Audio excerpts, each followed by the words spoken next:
అవును, మీరు చెప్పినంత నేనేం కాదండి. నేను చెప్పింది కేవలం ఇక్కడ అసిత్మోత్పత్తి అనే పదాలు చెప్పకుండా ఆదేశం సామాన్యత అవుతుంది అని చెప్తే అది సూత్రం నుంచి వచ్చే అక్షరార్థం కాబట్టి అది కుదురుతుంది అని చెప్తాను. అని సూత్రం మనం ఇదే చెప్తున్నాం కాబట్టి సూత్రం చేత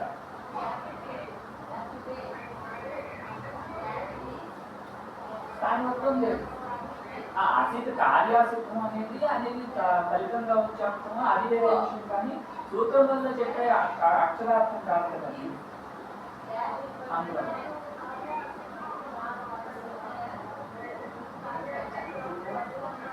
ఇందాక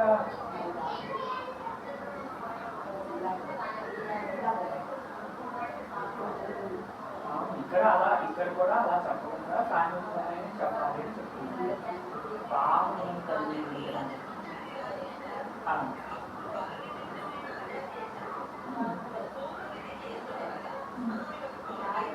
అలాగే చెప్పాలి.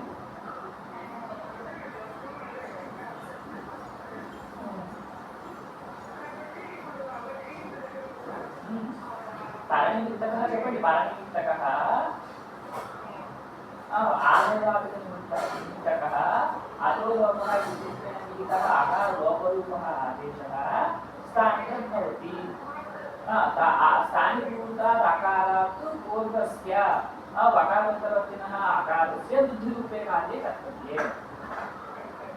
అంటే ఇట్లా చెప్తే సూత్రానికి అక్షరార్థంగా మనం సమన్వయం చేసినట్లు అవుతుంది.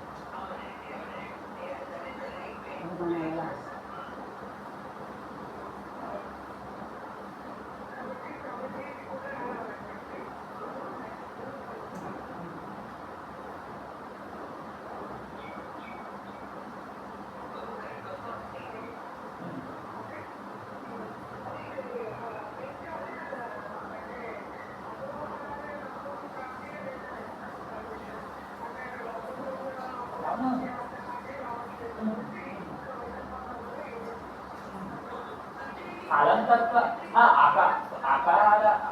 అకార లోపరూపः ఆదేశः అకారవద్ భవతి అని చెప్పడం. అకారవద్ భవతి, అకారంలో ఉండే ధర్మాలన్నీ అకార లోపం ఉన్నప్పుడు అకారంలో ఉండే ధర్మాలు ఏంటి? అజంతత్వం ఒక ధర్మం. ఆ అజంతత్వ ధర్మం ఇప్పుడు ఉండడం వలన హలంతత్వ ప్రసక్తే లేదు కాబట్టి నిత్య సూత్రానికే ప్రాప్తి లేదు. ఇంకా నిత్యానికే ప్రాప్తి లేదు, వికల్పానికి కూడా ప్రాప్తి ఉండదు. కాబట్టి ఏ రకంగా కూడా బుద్ధి రాదు. దీని అన్నింటికి కారణం స్థానోద్భావం చెప్పండి.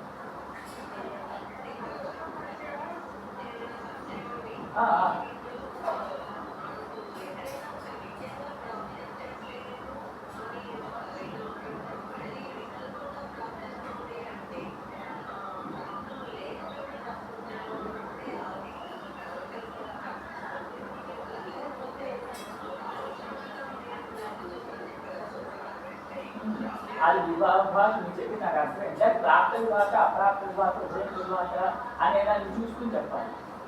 ఇది ప్రాప్త విభాష. అంటే భగవద్గీత నిత్యంగా ప్రాప్తిస్తుంటే మళ్ళీ దాన్ని వికల్పంగా చెప్తున్నారు. ప్రాప్తేసతి విభాష అనమాట. ప్రాప్త విభాషలో ఏమైపోతుందంటే నిత్యం చేతనే రానప్పుడు వికల్పం చేత కూడా వచ్చే అవకాశం లేదు, ప్రాప్త విభాష కాబట్టి. అదే అప్రాప్త విభాష అనుకోండి, నిత్య సూత్రం చేత రాకపోయినా వికల్ప సూత్రం చేత వస్తుంది, రావచ్చు. యాక్చువల్గా ఇవన్నీ మంచి మంచి ప్రశ్నలు మీరు అడిగేవి.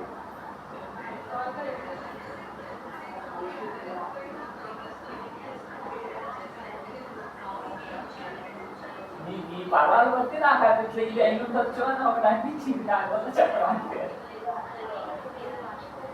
తర్వాత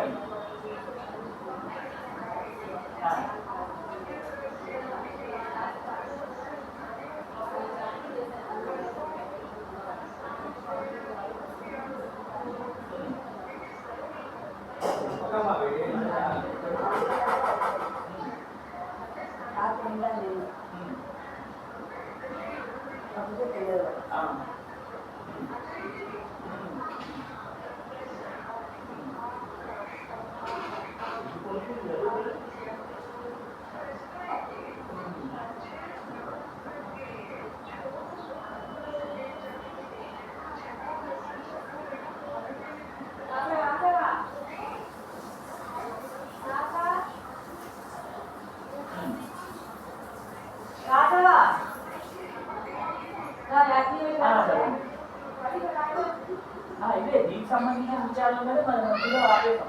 దాంట్లో కాశిక మూలం ఒక క్షణం చూసాము, కానీ పూర్తిగా చూడటం కోసం జ్ఞాపకం మొదలు పెట్టాము, కానీ మధ్యలో ఆపేసాం. అక్కడ కాశిక మూలంలో ఏం చెప్పారు అంటే సుగాగమం చేయబోతూ ఉండగా చకార రూప ఆదేశ స్థానివద్భవతి ఇది చూస్తా. మళ్ళీ ఒకసారి కాశిక పంపించాలని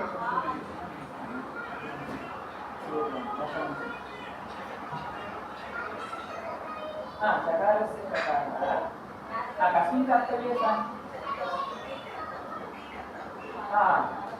అంటే ఇక్కడ ప్రథమ పక్షంలోనే అంటే రెండు చకార స్థానంలో చకారం వస్తుంది అనే పక్షం తీసుకోకుండా ఒక కేవల చకార స్థానంలో షకారం వస్తుంది అనే పక్షంలో ప్రశ్న. కేవల చకార స్థానంలో షకారం శోషుడు అన్నా చేసేస్తుందని చెప్పి షకారం వచ్చిన తర్వాత ఇప్పుడు ఈ షకార రూప ఆదేశం ఎటువంటిది పరనిమిత్తకమైనది. శోషుడు అన్నాసికేచ అన్నాసిక పరనిమిత్తక షకారాదేశ స్థానివద్భవతి స్థానిభూతాత్ అచః ప్రా ఇత్యత్ర అకారస్య తుదాగమ రూపకాదే కర్తవ్యే అన్నమాట.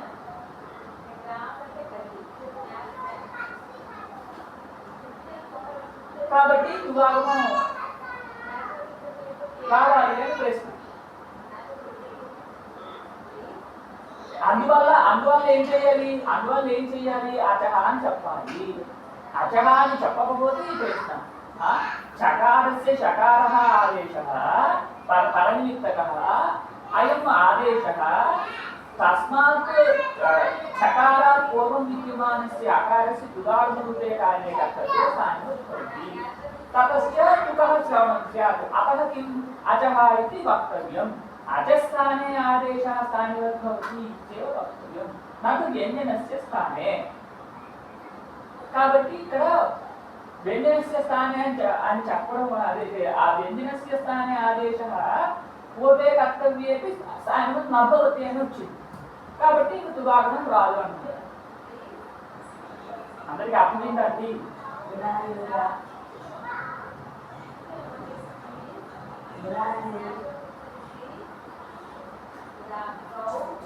అర్థమైందండి?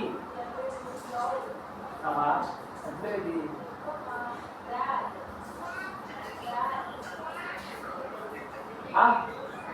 కనెక్షన్ ఇక్కడ మనకి దళసాధ్య వినిపిస్తుందంటే అందరికి దళసాధ్యంలో ప్రశ్న ఏంటి? మొట్టమొదటి ప్రశ్న అచహ ఇతి అని కదా మొదలైంది. అచహ ఇతి అంటే అర్థం ఏంటి? ఈ సూత్రం చేత అర్థం ఏం చెప్పాము? పరనిమిత్తకః అచస్థానే ఆదేశः స్థానివద్భవతి పూర్వలో కర్తవ్యే అని. ఇప్పుడు అచహ అని లేకపోతే కష్టం ఏంటి అంటే ప్రశ్న అనే దగ్గర తుదాగమం రావాల్సి వస్తుంది.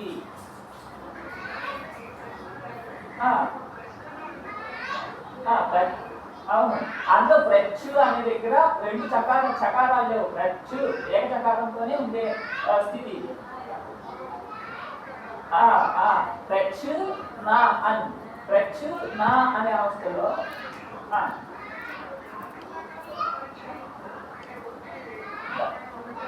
ధాతుపాఠంతో ప్రచ్చు అనే మూలపాఠం, దాని తర్వాత మళ్ళీ చేత సూత్రం విభాగంలో వచ్చి చుట్టం వచ్చేసి ప్రచ్చు అని అయిపోయింది.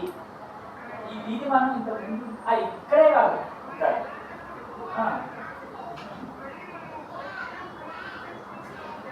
అక్కడ చేచ సూత్రం ఉంది కదా, ఇక్కడ మళ్ళీ చేచ సూత్రం ఎక్కడుంది? తుదాగమం తర్వాత అవన్నీ త్రిపాదిలో ఉన్నాయి.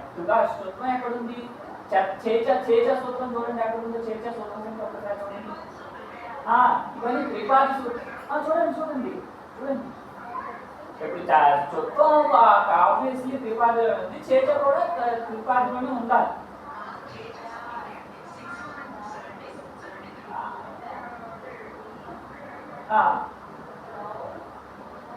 మళ్ళీ ఇక్కడ అంతరంగత్వాత్ మొట్టమొదట తుదాగమం ఉండాలి. దాని గురించే న్యాసంలో విచారం చేశాం. ఇక్కడ ఒకసారి ఇప్పుడు న్యాసం చదివాం. సెకండ్ క్లాస్ లో కూడా మాకు మొట్టమొదట న్యాసం ఒకటి చేశాం.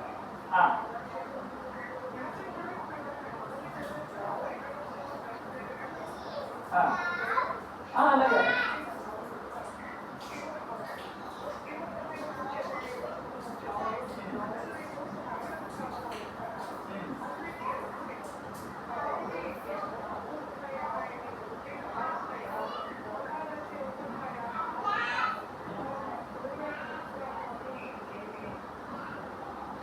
అయితే అది కొంతమంది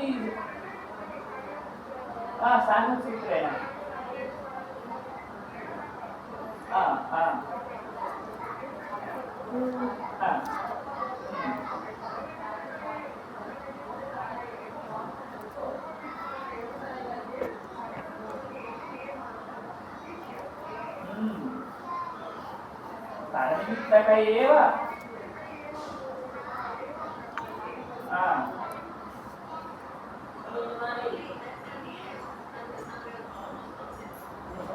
తర్వాత ఏంటి ఫ్రెండ్స్ రాసావా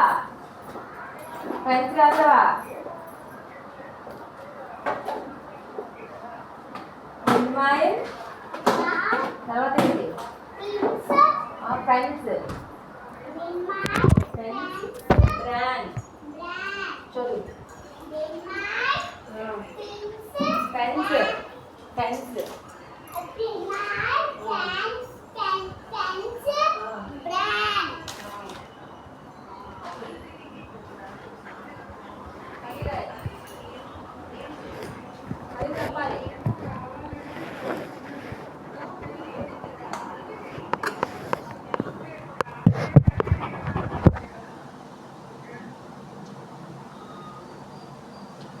మీరు ఎక్కడ చెప్తున్నారండి ఇది జ్ఞాపకమా ఒకసారి హిమాచలం వచ్చిందే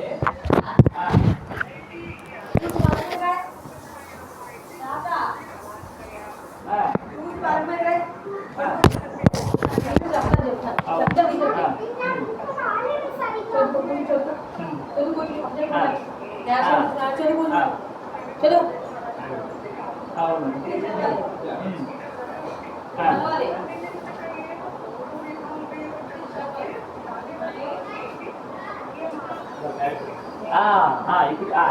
ఇక్కడ ఏం చెప్తున్నారు? అవును ప్రాప్తేసరి నియమార్థం కాబట్టి పూర్వసూత్రం చేతనే ఇక్కడ ప్రాప్తిస్తోంది.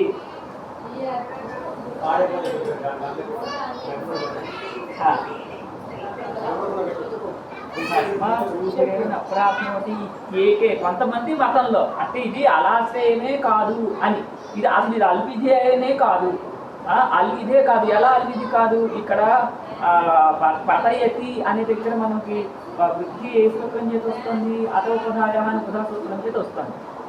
ఉపధాయ అత వృద్ధి సత్, ఉపధాయ అత వృద్ధి సత్ నీతితే ప్రత్యయ పరే అని సూత్రాలు మనకు అక్కడ నిమిత్తం అంటే అక్కడ ఏమైంది? నీతి చ ప్రత్యయ అని కదా మనకి నిమిత్తం. అత అనేది అక్కడ ఏంటది? స్థానం. అత వృద్ధి రస్వాకారస్య స్థానే వృద్ధిర్భవతి అని అక్కడ స్థాన శక్తి అత అనేది అది నిమిత్తంగా లేదు. నిమిత్తంగా ఏముంది? నీతి అనేది నిమిత్తంగా ఉంది. ఆ నీతి అనే రెండు కూడా అనుబంధ వర్ణాలకు సంబంధించింది కాబట్టి అక్కడ అనల్విధంగానే అది తీసుకొచ్చి అదేంటి స్వీకరించబడుతుంది కదా. మనం క్రితం సూత్రంలోనే చివరిలో చూసాం మనం. అనుబంధ ధర్మాలన్నీ కూడా అదేంటి అనల్విధులే, అల్విధులు కాదు అని మనం చూసాం. ఇప్పుడు ఇక్కడ అతహ అనేది కేవలం హ్రస్వ ఆకారం యొక్క స్థానంలో అని చెప్పడంతోనే అది స్థాన షష్ఠి అని చెప్పడంతోనే అక్కడ ఒక నిమిత్తమే హ్రస్వాకారంగా కూడా ఉండాలి అనేది అంతర్లీనంగా ఉంది. అర్థమైందండి? అందుకని ఈ ఏకే అని ఏకే కొంతమంది మతంలో ఇలా ఉంటుంది అని చెప్తున్నారు. సిద్ధాంత పక్షంగా చెప్పలేదు. ఈ అన్యే అని ఇంకొక మతం మళ్ళీ పైన చెప్పారు. ఈ న్యాసకారుల అభిప్రేత మతం ఏంటనే తర్వాత ఎప్పుడో చెప్తారు.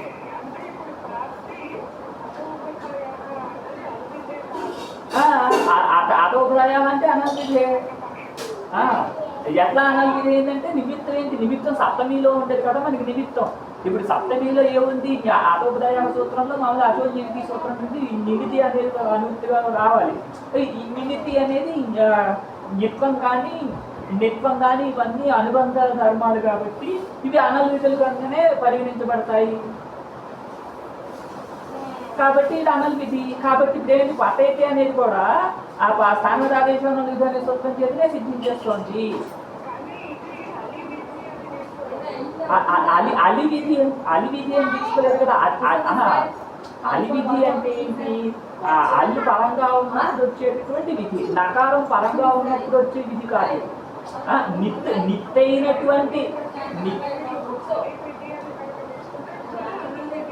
అది ఏ విధి తీసుకున్నా అది అనల్ విధేనండి. అలహ విధి అని తీసుకోండి, అలి విధి అని తీసుకోండి, అది అనల్ విధి. అలా ఏంటి? నిమిత్తంలో అందుకనే అలహ అని తీసుకున్నా. అందుకని అక్కడ ఏం చెప్పాము? ఇక్కడ ఈ సూత్రంలో స్థానిక ఆదేశాలు అనే సూత్రంలో అలివిధి అలివిధి అనే దానికి ఏం చెప్పాము? ఎత్ర సాధారణ ధర్మ సప్తమ్యంత పదేన ఉపాధీయతే ఆ తాదృశమేవ అక్కడ ఉదాహరణ అని మనం న్యాసంలో పరమంచంలో రెండింటిలోనే చూసాం. అటువంటిది ఏంటి? అటువంటి నిమితి అనే సూత్రంలో ఉన్నటువంటి నిమితి అనేదే కానీ అతహ అనేది కాదు కదా. కాబట్టి ఇది అనల్విధే. అతోప్రాయ అనేది అనల్విధి. అనల్విధి కాబట్టి స్థానికాదేశంతో సూత్రం చేసి ఇక్కడ స్థానిక సిద్ధించేస్తోంది. సిద్ధించేస్తుండగా ఈ లక్ష్యం కోసం ఈ సూత్రారంభం అనేది వ్యర్థము. వ్యర్థమవుతూ ఒక నియమార్థం అవుతుంది అని ఇక్కడ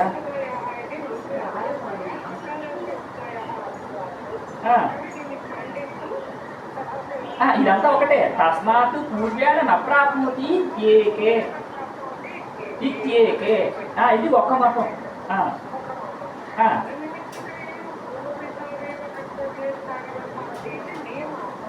ఇత్యాన్ని ఇక్కడ అజారేష ఏవ అది చెప్పలేదు మీరు.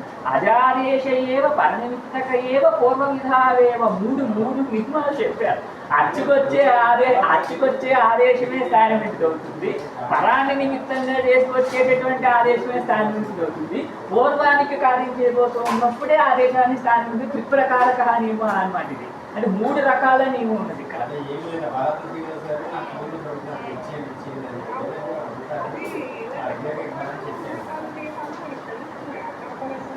నియమాలుగా తెలియవాడు విధానాలుగా తెలుస్తున్నాయి. నియమంగా తెలియడంలోను విధానంగా తెలియడంలోను దాంట్లో తాత్పర్య భేదం జ్ఞాన భేదం అన్నీ విలక్షణంగా ఉంటాయి. ఒకటి నియమం వల్ల తెలియడం వేరేగా ఉంటుంది, ఒక విధానం వల్ల తెలియడం వేరేగా ఉంటుంది. ఆ జ్ఞానంలో మనం కొంచెం ఆలోచించాలి. ఇప్పుడు ఇతని పేరు ఇది, ఇతని పుట్టినవాడి పేరు ఇది, ఓ రాముడో కృష్ణుడో అని మనం పేరు పెడతాము. పెద్దవాడిగా పుట్టాడు కాబట్టి పెద్దవాడు అనేది నియమం వల్ల వచ్చిన పేరు అనుకోవాలి. మీకు అర్థమవుతుందండి. అయం జ్యేష్ఠ అని అయం కనిష్ట, లేదా ఒకడే ఉన్నప్పుడు అయమేవ జ్యేష్ఠ అయమేవ కనిష్ట. ఈ ధర్మాలన్నీ నియమం వల్ల నియమ క్రియాలుగా వస్తున్నాయి. అంటే విధానం వల్ల లేకపోతే అతిదేశం వల్ల నియమం వల్ల వచ్చే అంశంలో భేదం ఉంటుంది. అన్ని చోట్లనండి. ఎప్పుడైనా మనం ఒక వాక్యాన్ని ఇట్లా అవుతుంది అని చెప్తే ఒకటి, ఇట్లా తెలుస్తుంది అని చెప్తే ఒకటి, 2 భేదాలు మనకి ఎప్పుడు వస్తాయి కదా. ఇట్లా తెలుస్తుంది అనడంలో సందర్భం వేరుంటుంది, ఇది ఇట్లా అవుతుంది అనడంలో సందర్భం వేరవుతుంది, ఇది ఇలా ఉండాలి అనడంలో వేరవుతుంది. ఉండాలి అనేది వేరు, అవుతుంది అనేది వేరు, తెలుస్తుంది అనేది వేరు. మూడింట్లోనూ తాత్పర్య భేదం ఉంటుంది. 3 ఒకటి కాదు. ఈ సూత్రం నియమార్థం చెప్పకపోయినా అచహ ఆదేశ తెలుస్తున్నాయి కానీ నియమంగా తెలియటం పూర్వ సూత్రం చేత తెలియబడకుండా ఉండే అప్రాప్తాంశం ఇక్కడ తెలుస్తోంది అనేది ఒకటి. అది మామూలుగా విద్యుత్ అజాదేశం కూడా సాన్నిమిత్తం అవుతుంది పరనిమిత్తమైతే అని. ఇది విధానంలో వచ్చేస్తాయి. పూర్వవిధి చేయబోతున్నప్పుడు అజాదేశం కూడా సాన్నిమిత్తం అవుతుంది పరనిమిత్తమైతే. పరనిమిత్తకం కప్పెచ్చని చెప్పి స్పష్టంగా ఉంటుంది. లేకపోయినా అదే అర్థం. శేషాద్ విభాష వాళ్ళు మళ్ళీ అనుకున్నారు కప్పుడు ఎక్స్చేంజ్ చేస్తే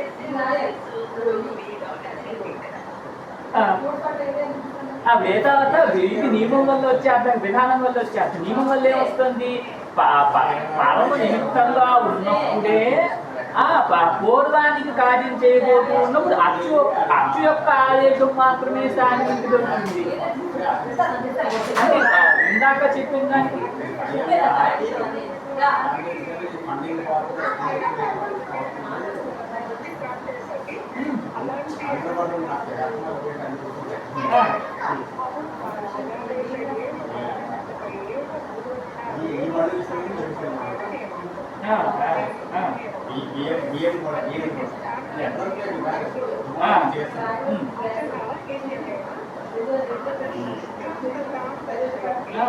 స్థాన షష్ఠి అని చెప్తాం మనం.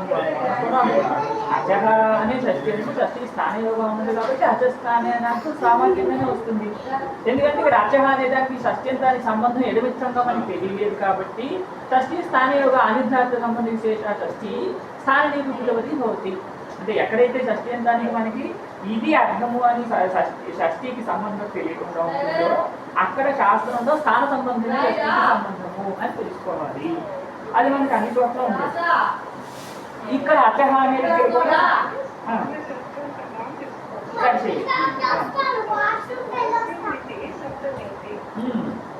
పరస్మిన్నితి నిమిత్త సప్తం, పరస్మిన్నితి నిమిత్త సప్తమితి. అందులో మీరు వెబ్సైట్లో చూస్తున్నారా? మీరు వెబ్సైట్లో కొంచెం చూడడం తగ్గించేయండి, పుస్తకం మన దగ్గర ఉంటుంది. పరస్మిన్నితి నిమిత్త సప్తమితి. కొనక్కర్లు నీ నెట్లో ఇంటర్నెట్లో ఒక పావుగంట వెతికితే ఏం ట్రై చేశారండి? నేను నెట్లో ఎన్నిసార్లు కాశికా విత్ పదమంజరి న్యాస కామెంటరీ మీకు చెప్పండి క్షణంలో వస్తుంది. అంతే అంతే. మీరు యాహూ సెర్చ్లో వెతికితే వెంటనే రాదు, గూగుల్ సెర్చ్లో. యాహూ సెర్చ్లో సరిగ్గా పనిచేయదు, అన్ని చాలా కష్టపడాలి. గూగుల్ సెర్చ్ అయితే వెంటనే వస్తుంది. పరస్మితి నిమిత్త సప్తమి అనా పరసప్తమి ఇది.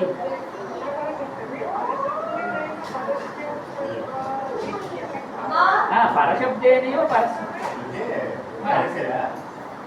చెప్పండి.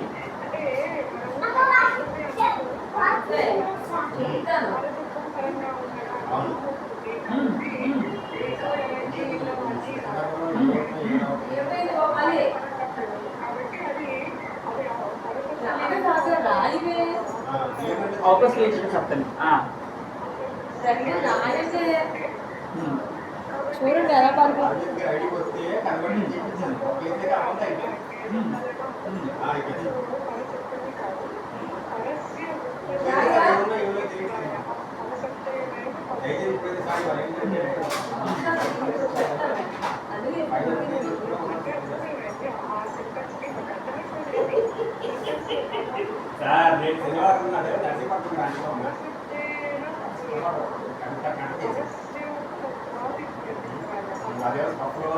అప్పుడు పరస్మిన్ అని మళ్ళీ సప్తమి చెప్పక్కర్లేదు. పరశబ్దం పరంగా ఉన్నప్పుడు అంటే పరస్మిన్ అని చెప్పక్కర్లేదు. పరస్మిన్ అనే అర్థం పర అనే చెప్పి తెలియబడిపోతుంది కాబట్టి.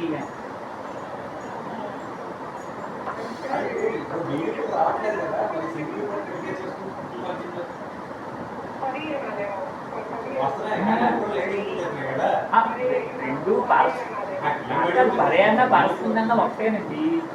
పూర్వాధిగా నవకులు అని వికల్పంగా పరస్మిన్ పరే అన్న ఒకటే చెప్పాలి. అది వేరే విషయం. ఓకే సార్ తర్వాత కాబట్టి నేను ఏం చెప్పానంటే సివిల్ ప్రాబ్లమ్ చేయండి. శ్రీరామ్ ఫైనాన్స్ లోన్ ఉన్నప్పుడు ఈ వర్క్ డిసైడ్ కాబట్టి ట్రాన్స్ఫర్ చేసుకొని చెప్తారు.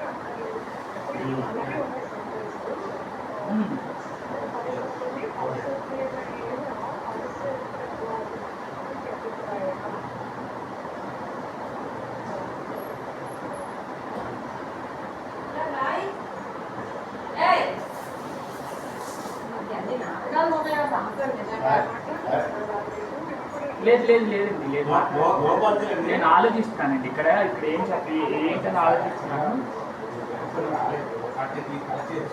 మనం పైకి వెళ్దామండి, తర్వాత దీనికి విచారాలు మళ్ళీ న్యాసంలో పద్నాలుగు మళ్ళీ చూద్దాం. 100% సార్ ఇస్తాను ఇస్తాను. 3 గంటలు షూర్ సార్ సార్. చాలా వరకు లోపాలు మన క్యాన్సిల్ చేసి అప్డేట్ చేశారు.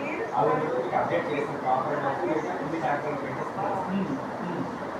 ఇస్తే సార్ మీకు 5 గంటలు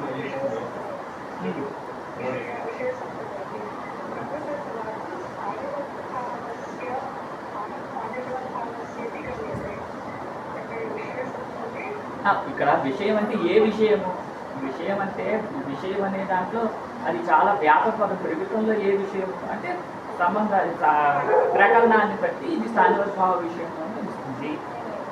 పూర్వానికి సంబంధించిన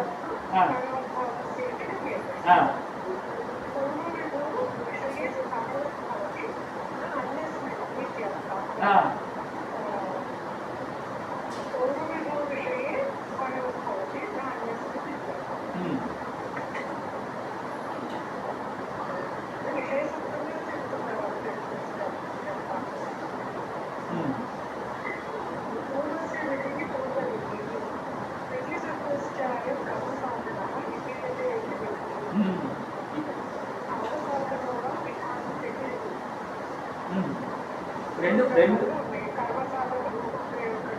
భావసాధన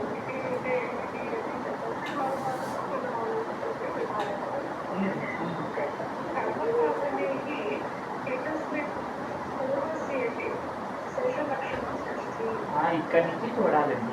ఇక్కడి నుంచి విచారాల్సిన మొదలవుతుంది యాక్చువల్గా. ఇక్కడి నుంచి కర్మ సాధనం అంటే ఏంటి, భావ సాధనం అంటే ఏంటి, మనం కర్తృ కర్మను దగ్గర నుంచి చూస్తే మనకి కొంచెం స్పష్టంగా ఉంటుంది. మనకి కర్తృకర్మ స్థితి మనం కొంచెం చూసాం, కారక ప్రకటన జరుగుతుంది. అక్కడ ఏం చెప్పాము, కృతి సతి కృత్యోగే సతి కర్మణ షష్ఠీ భవతి లేదా కర్తువు షష్ఠీ భవతి.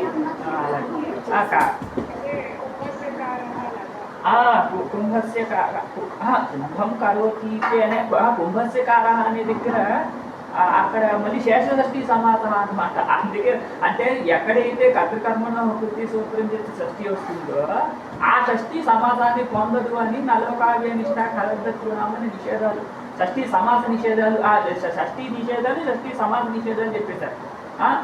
ఏంటిది చాలా సూచకాభ్యాం కర్తరి మొదలైన సూత్రాలు, చాలా సూత్రాలు షష్ఠి ఉద్యోగ షష్ఠికి నిషేధాలు ఉన్నాయి. అలాగే ఉద్యోగ షష్ఠితో ఉండే సమాసానికి కూడా నిషేధాలు ఉన్నాయి, రెండు నిషేధాలు. ఇప్పుడు ఇక్కడ పూర్వస్య విధి పూర్వవిధి అని చెప్పినప్పుడు ఇక్కడ సమాసం ఎట్లా వచ్చింది అని ఒక ప్రశ్న. సమాసం ఎలా వచ్చిందంటే శేష లక్షణ ఉద్యోగ షష్ఠి సమాసాన్ని రాదు అని చెప్పి నిషేధం ఉన్నా కూడా శేష షష్ఠి సమాసాన్ని పొందుతుంది. శేష షష్ఠి అంటే సంబంధ సామాన్య షష్ఠి అంటే క్రియాకారక భావం ఉంటున్నా ఆ క్రియాకారక భావాన్ని క్రియాకారక భావంగా వివక్ష చేయకుండా సంబంధ సామాన్యంగా వివక్ష చేయడం శేష షష్ఠి అన్నమాట. అది మన కారక ప్రకరణంలో ముందు చూసాం, మీకు కొంచెం ఉత్తరం.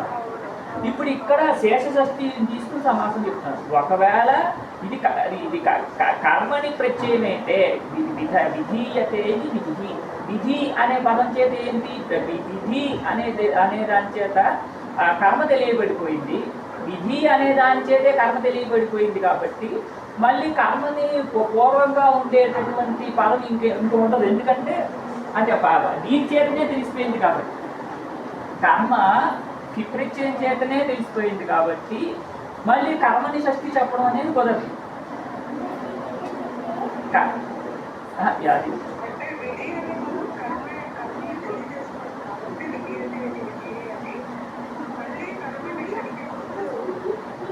కర్మని అలాగే అలా కాదు. ఇక్కడ మా ఇంట్లో వేరే వాళ్ళు మాట్లాడుతున్నారండి.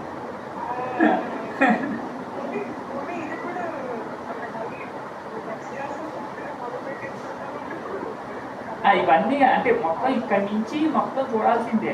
కర్మని షష్ఠి అంటే ఏంటి, శేష షష్ఠి అంటే ఏంటి, మళ్ళీ విధానం విధి అంటే ఏంటి, విధీయతే విధిరేంటి, ఇవన్నీ మనం చూడాలి. విధీయతే ఇది విధి, అంటే విధి అనే దాంట్లోనే కర్మ తెలియబడిపోయింది. ఈ పౌరసూత్రంలో కూడా విధి కార్యం అని చెప్పారు. విధి ఇక్కడ కూడా విధీయమానం అనే అర్థం, విధేయమానం కార్యం అనే అర్థం. అది ఒక పక్షము. విధిష్టాయం కర్మ సాధన విధీయతే విధి భావ సాధనో వా విధానం విధి. విధీయతే అనే అర్థంలో విధి అనే పదం చేతనే అదేంటి కర్మ కూడా అంతర్భూతంగా ఉన్నట్టు మనం దాన్ని అదేంటి తెలుసుకోవాలి. విధి అనే దాని చేతనే కర్మ ఉన్నది. విధాన కర్మ అలా అంటున్నాం. విధి అంటే విధాన కర్మ అంటున్నాం. విధానం విధి అంటే కేవలం విధానం. భావ సాధనంలోకి ప్రత్యయం చెప్తే విధానం విధి అంటే కేవల విధానం.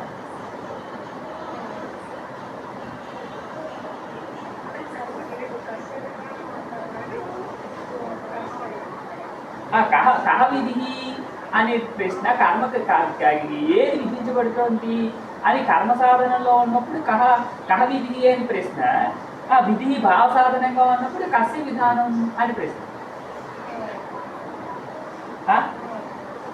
ఇప్పుడు కర్మ సాధనం అని కనుక మొట్టమొదటి చెప్పినట్లయితే పూర్వస్యేది శేషలక్షణ షష్ఠి.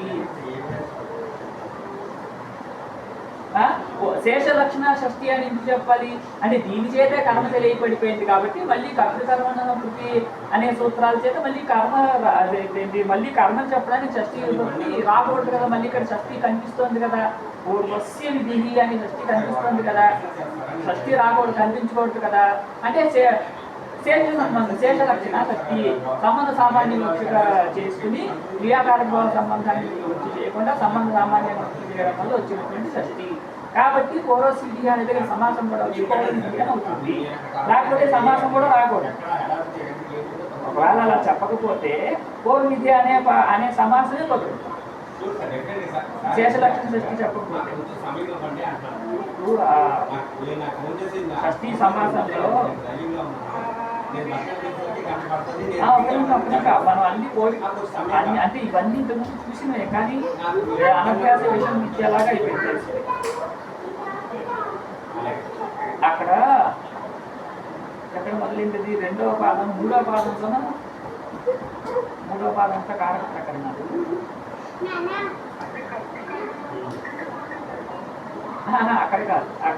అక్కడ కాదు ఇక్కడ మనం సమాసాలు షష్ఠీ సమాసంలో చూడాలి. షష్ఠీ సమాసాల్లో చూడాలి. షష్ఠీ సమాసాలు ఎక్కడ షష్ఠీలో మొదలవుతున్నాయి. పూర్వాపరాధరత్వ నిర్దేశన ఏకాధికరణే అలా సూత్రాలు ఇక్కడ మొదలయ్యాయి.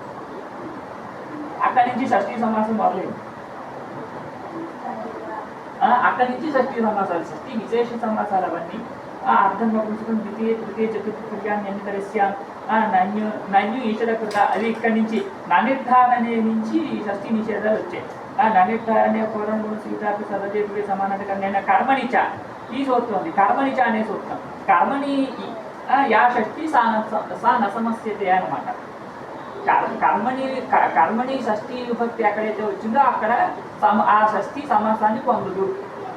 ఒకవేళ ఇక్కడ కర్మని షష్ఠీ విభక్తి వచ్చింది అని కనుక చెప్పాలి అంటే అప్పుడు సమాసం రాదు అని పూర్వ విద్య అనే సమాసమే కుదరకపోవాల్సి వస్తుంది. కాబట్టి కర్మని షష్ఠీ కాదు, శేషలక్షణ షష్ఠీ సంబంధ సామాన్య షష్ఠీ అనమాట. సంబంధ సామాన్య షష్ఠీ అని చెప్పడం వల్లే ఇక్కడ సమాసం కుదిరింది, లేకపోతే సమాసం చెప్పడం కూడా కుదరదు.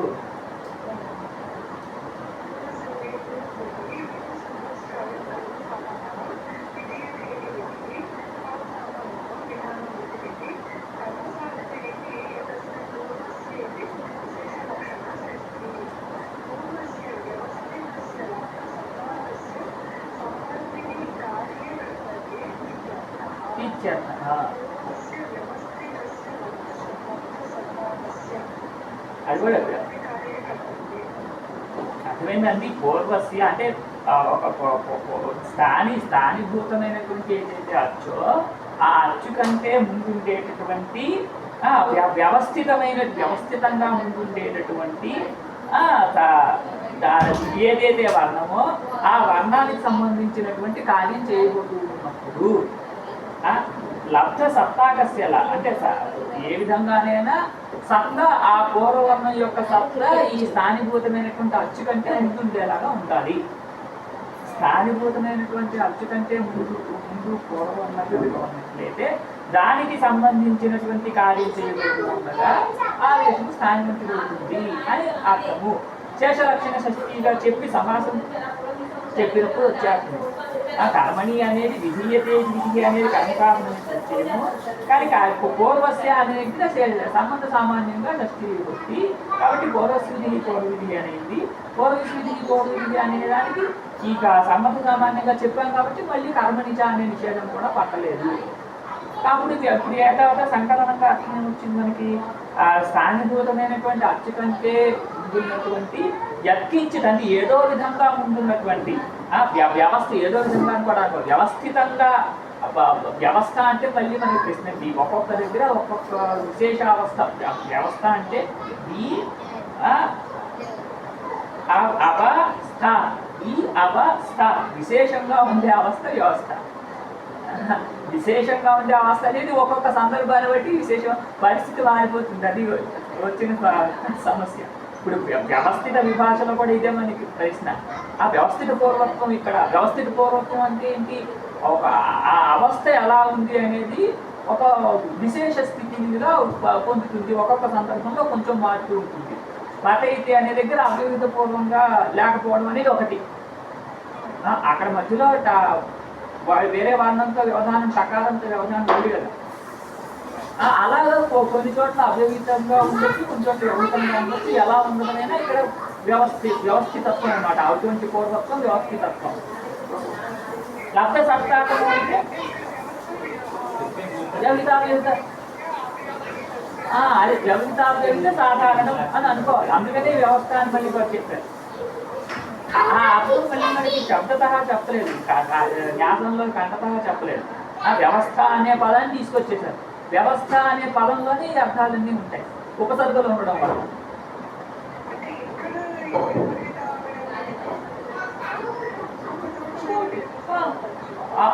అంతే అంతే అంతే.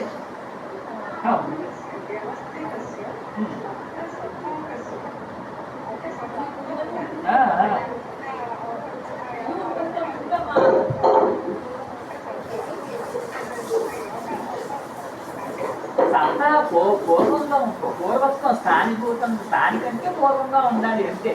ఆ ఉపద ఉండాలి అనేది మళ్ళీ మనకి అక్కడ అపోపదాయ సూత్రంలో మనకి కావాలి, కానీ ఈ సూత్రంలో అక్కర్లే.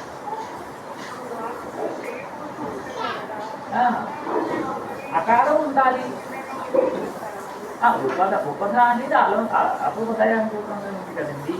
ఈ సూత్రం చేత ఇప్పుడు అసలు పరిస్థితి పోలేదు అనే సూత్రం చేత ఏం చెప్తాము?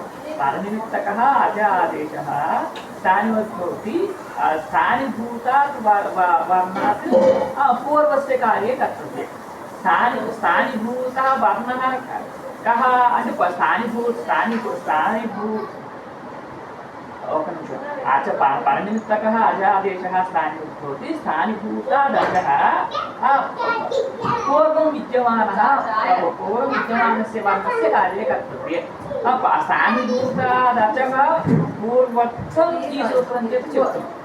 ఆ పూర్వత్వం ఎటువంటిది కావాలి, ఎటువంటి ధర్మం ఉన్నది ఉండాలి అనేది మళ్ళీ ఆ అపోపదాయ అనే సూత్రం చేసి చెప్పేటటువంటి విచారం. ఉపదగా ఉండాలి అనేది మనకి ఈ పదం వల్ల లబ్ధ సత్తాక అనే వల్ల ఉపధాత్వం మనకి తెలియదు. ఏం తెలుస్తుంది? ఆ స్థానిభూతమైనటువంటి అచ్చు కంటే పూర్వంగా ఉండాలి అని మాత్రం తెలుస్తుంది అంతే.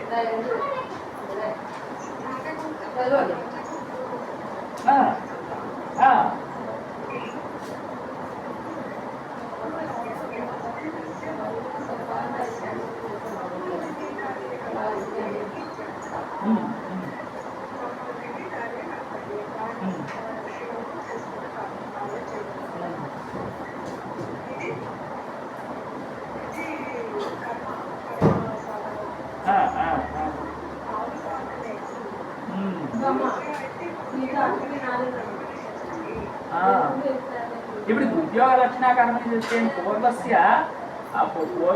అపరినిష్పన్నస్య విధానే కర్తవ్యే. ఇక్కడ పూర్వస్య అంటే ఇక్కడ లబ్ధ సత్తాకము అని చెప్పలేదు. పూర్వస్య అపరినిష్పన్నస్య ఇప్పటిదాకా అది లేదు, అలా లేనటువంటి దానికి సంబంధించిన కార్యం చేయబోతూ ఉండగా అని ఇట్లా చెప్తాం. పూర్వస్మిన్ విధాతవ్యే ఇది అపత్యం. పూర్వస్య అపరినిష్పన్నం యస్ విధానం, పూర్వస్య అకారస్య అపరినిష్పన్నం విధానం వృద్ధిరూప కార్యం తస్మిన్ కార్యే కర్తవ్య అన్నమాట. అంటే ఇక్కడ అక్షరార్థం కొంచెం మాట్లాడింది. అపరినిష్పన్నం అంటే నిష్పన్నం కాలేదు అంటే అవ్వలేదు. నిష్పన్నం అవ్వలేదంటే అకారంగానే ఉంది, దానికి వృద్ధి రాలేదు. ఆ వృద్ధి రాలేదు, దాని వృద్ధి ఒక కార్యాన్ని చేయబోతూ ఉండగా స్థానం వంటిది అవుతుంది.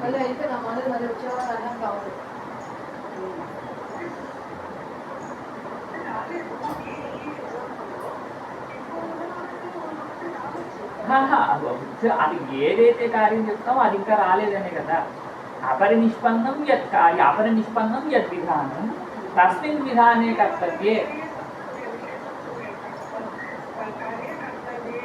కార్య కర్తవ్య తీసేయండి. అపరినిష్పన్నం విధానం, అపరినిష్పన్నం విధానే కర్తవ్యే అని అంటే అపరినిష్పన్నం యత్ అనే అర్థం ఇక్కడ స్థానిభూతాదచ పూర్వం అపరినిష్పన్నం, స్థానిభూతాదచ పూర్వం అపరినిష్పన్నం యత్ అనేది ఈ భావసాధనం వల్ల వచ్చే అర్థము.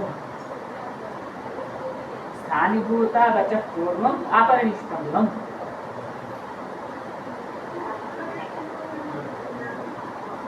అపరినిష్పన్నం అంటే సత్త లేనిది అని కాదు, సత్త ఎప్పుడైనా ఉంటుంది, కానీ అది ఇంకా ఉత్పన్నం కాలేదు అని బుద్ధిరూప కార్యం ఉత్పన్నం కాలేదు అని ఇక్కడ చెప్తున్నారు. ఒకసారి దీంట్లో పదమంజరిలో కూడా ఈ వర్షాలు చెప్పారేమో చూడండి. ఒకసారి న్యాసంలో పదమంజరిలో ఒక నిమిషం. అచపస్మితి అచాదేశ అచైతి స్థానమిద్దేశ यद्यपि अनुद्यमान आदेश विशेषणत्वात् स्थानमिति न लभ्यते तथापि अचो य आदेशः इत्युक्ते तत्स्थानिक एव इति तृतीय. परस्मिन् विक्तभावे सप्तमी अपरसप्तमी परशब्देनैव परस्य उक्तत्वात् न्यासं स्वीकृतं इत्येषः. परस्मिन् यः आदेशः इति अनुवादत्वाच्च इति ये गुणवृद्धि इति वत् पैक्षिप्यते पूर्वविधो कर्तव्ये एवं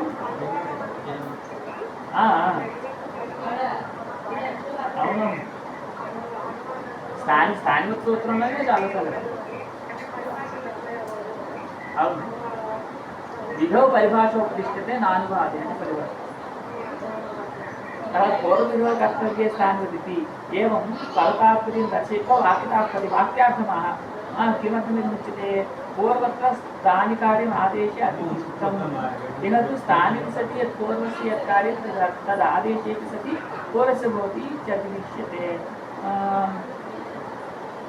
అంటే పైకి విచారాల్లోకి వచ్చారు. ఇది పరనిమిత్తత్వం, ఇది చాలా విచారాల్లోకి వెళ్తుంది.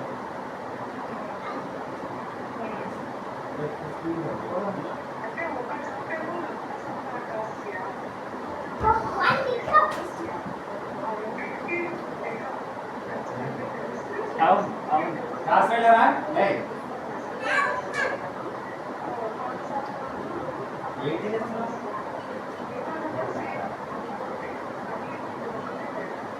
ఇంకా మిగిలిన కూడా భేదాలు ఉన్నాయి.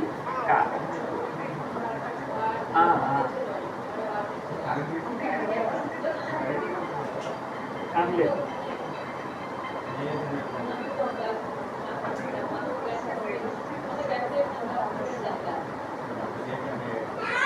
మనం ఇంటికి వచ్చే క్లాసులో చూద్దామండి. ఇప్పుడు 6 అయిపోయింది, 4 అయిపోయింది. మనం ఇప్పుడు ఏదాకా మనం చూసిన అంశం ఇవాళ ఏమీ లేదు కొత్తగా. అన్ని ముందు చూసిన విషయాలే చూసాం.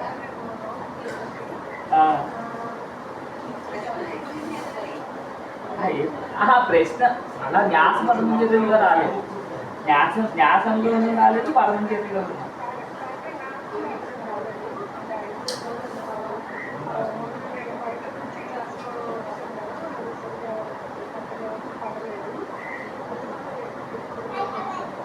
అధికారం నీకేనే.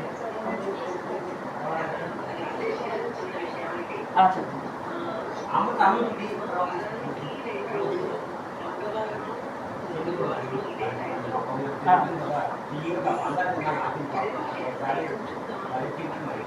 చూడండి. ఎవరండి? అవునవునవునవును, చెప్పండి. చాలా మంచి, చదవండి. చాలా మంచి.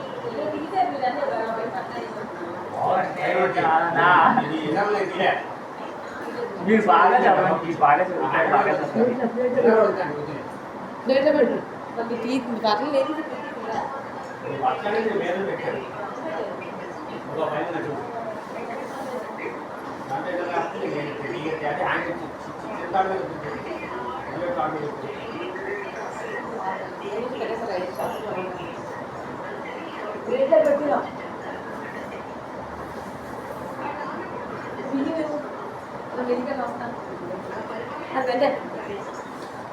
అదే అదే.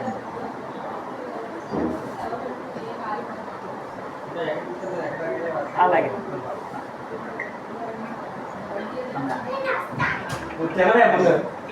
ఎక్కడ తీసుకెళ్తాను అది సమర్థించింది కాదని ఎవడన్నాడు? అక్కడ వేరే ఏకాదశి ఉచ్చారం వచ్చింది, అది వేరు. మధ్యలో వింటావు, ముందు క్లాసులు వినలేదు.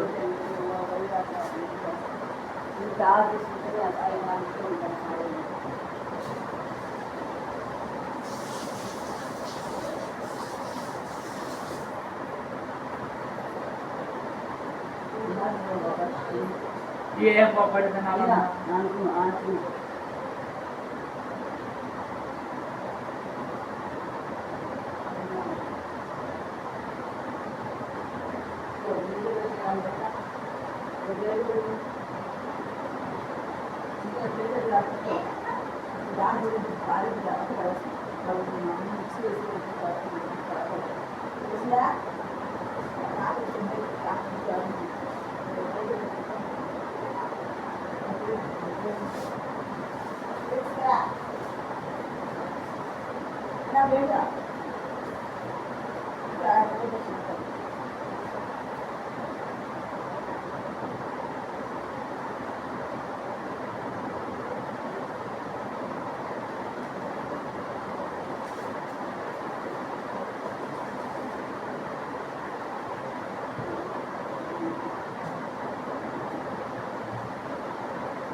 చెప్పే అయిపోయింది. చెప్పు. నేను ఇప్పుడు ఏం తిన్నా?